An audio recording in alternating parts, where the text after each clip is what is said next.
present, represented by counsel. Day 2 of testimony began with the jury seeing images from the scene of Ahmaud Arbery's bullet-riddled body, too graphic to show here. Prosecutors questioning the first investigators to arrive, getting their accounts of what happened, even bringing into court in a box the 12-gauge shotgun Travis McMichael allegedly used to kill Arbery. Yeah, so that is the shotgun that I collected on scene. The defense claims McMichael, his father Gregory, and neighbor William Roddy Bryan tried to make a citizen's arrest of Arbery, and that McMichael fired in self-defense in a community on edge because of what they saw as a spike in crime. The defense contending that this home security video shows Arbery at least 4 times at night in a home under construction. The defense claiming he was stealing and not simply out for a jog when the defendants tried to detain him. He is not jogging. He is running away into the neighborhood, possibly armed, based on prior experience. Prosecutors pushed back at that while questioning an officer who interviewed Bryan at the crime scene. Did Bryan ever say he was trying to make a citizen's arrest of Ahmaud? No, ma'am. Did Bryan ever say he was trying to arrest Ahmaud for criminal trespass? No, ma'am. At times, the testimony and evidence so contentious, the judge warning the attorneys on both sides. I've explained on the record before that the professionalism in this courtroom is not just asked for, it is demanded. All right, guys, so we have a major update in regards to the second high-profile trial that was going on during these past weeks, the Ahmaud Arbery case, which, for whatever reason, the mainstream liberal media refused to talk about, probably because they knew that the likely outcome of this trial would not be something they could be outraged about, right? They ain't gonna get clicks, right, off what happened here. So therefore, they just refused to cover it. As the jury found all 3 men involved in this incident, Mr. Gregory McMichaels, Travis McMichaels, and Mr. William Roddy Bryan, guilty of murder, aggravated assault, false imprisonment, and some other charges as well, too. So here's what I want to say, guys, before I get into, kind of my opinions on this outcome of this trial in this case, right? When it came to the Derek Chauvin thing, right, I thought that the second-degree murder charge was too much, right?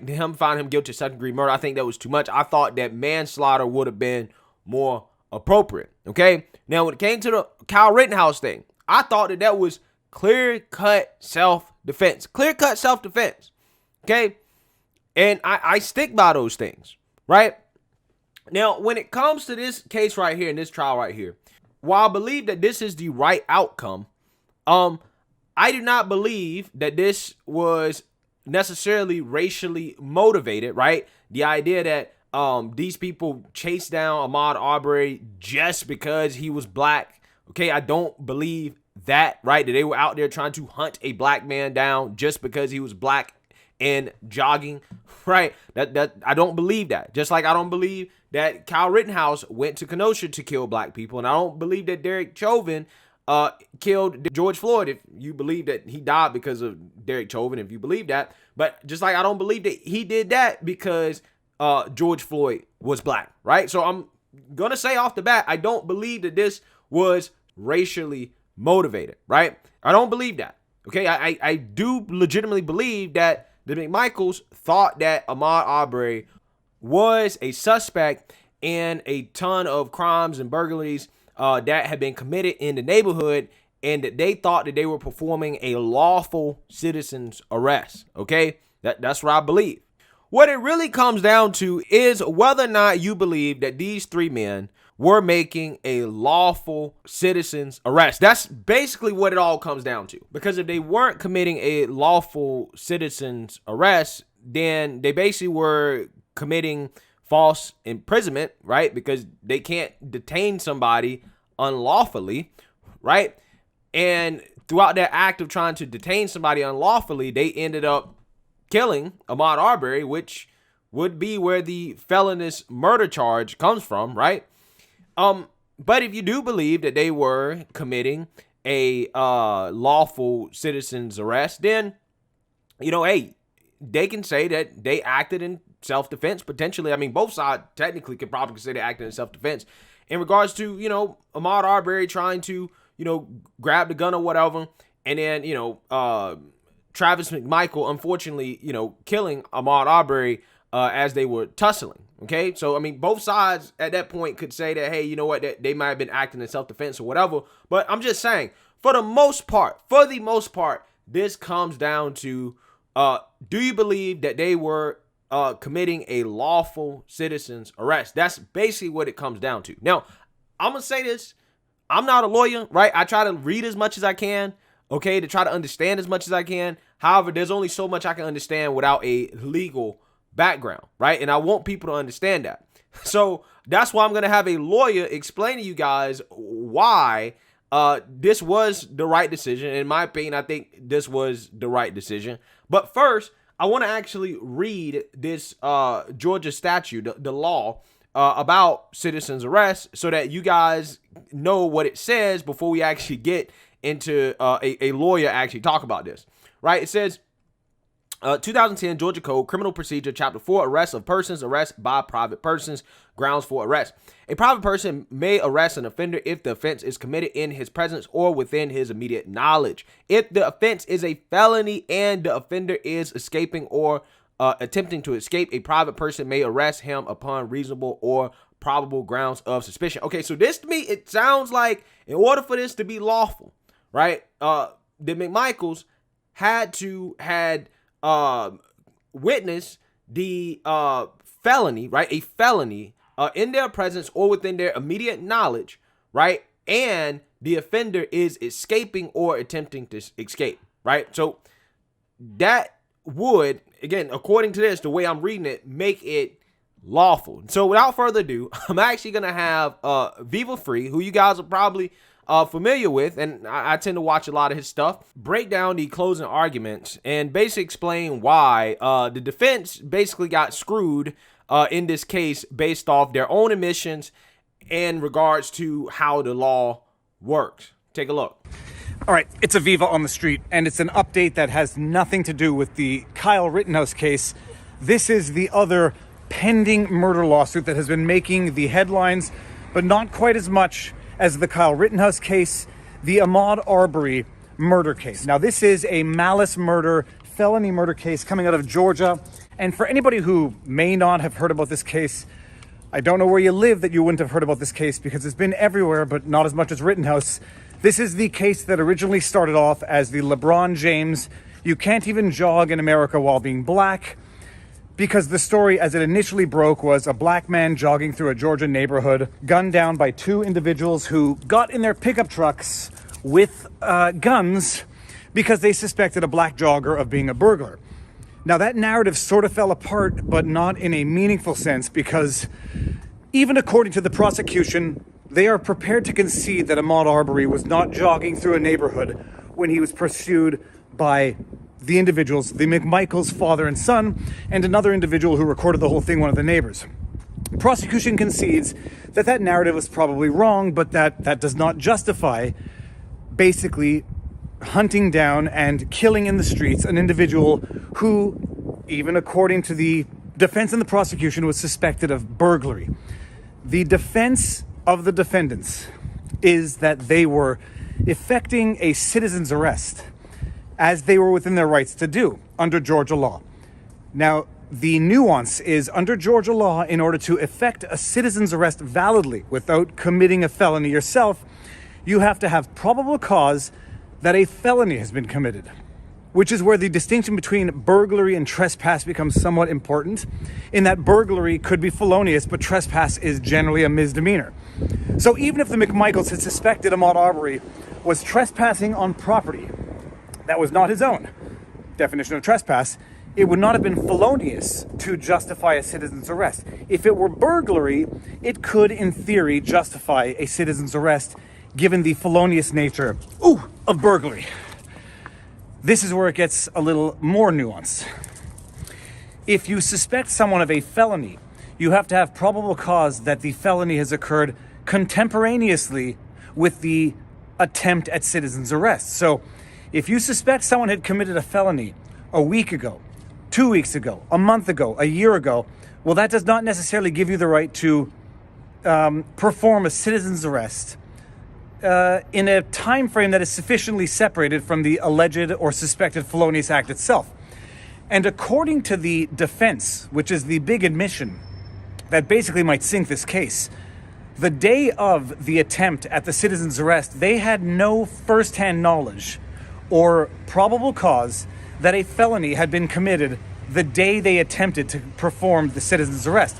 They suspected that Ahmaud Arbery was the individual who allegedly was terrorizing the neighborhood in the weeks prior to. There was an event that occurred a week and a half before the attempt at the gone sour citizen's arrest that led to Ahmaud Arbery's death. There were allegations that there were robberies, and they suspected Ahmaud Arbery was the individual who had committed those burglaries a week and a half prior to the attempt at citizen's arrest. And even if that's the case, under Georgia law, that would not allow the McMichaels, father and son, to perform a citizen's arrest on the day of, when they had no probable cause to believe that a felony had been committed within the time frame required to perform a citizen's arrest.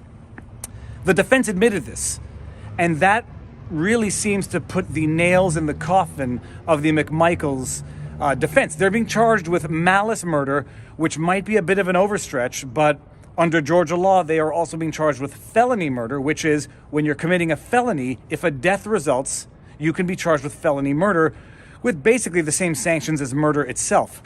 And the idea here is that if the McMichaels did not have probable cause to believe that Ahmaud Arbery had committed a felonious burglary the day of or within a reasonable, relevant time frame from within which they were attempting to perform the citizen's arrest, they're committing a felony of what is known as false imprisonment, basically telling an individual at gunpoint, which is itself a felony, you have to stay with us, even though there's no lawful basis for them to say that. So the idea now is that if the McMichaels had no probable cause to suspect a felony had been committed the day they were performing what they thought was a citizen's arrest, they are the ones performing the felony right now.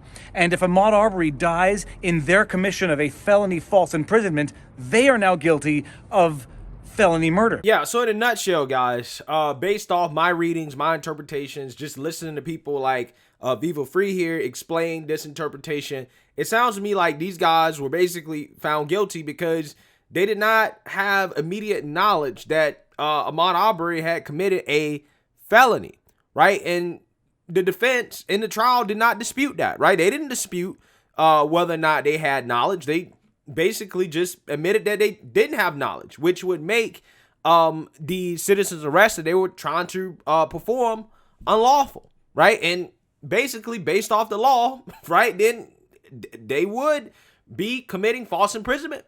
And because Ahmaud Arbery died at that point, because they were trying to unlawfully imprison him, then they're guilty of felonious murder, right? Because false imprisonment is a felony. So, like I said, man, I mean, the thing is that this was a tough one.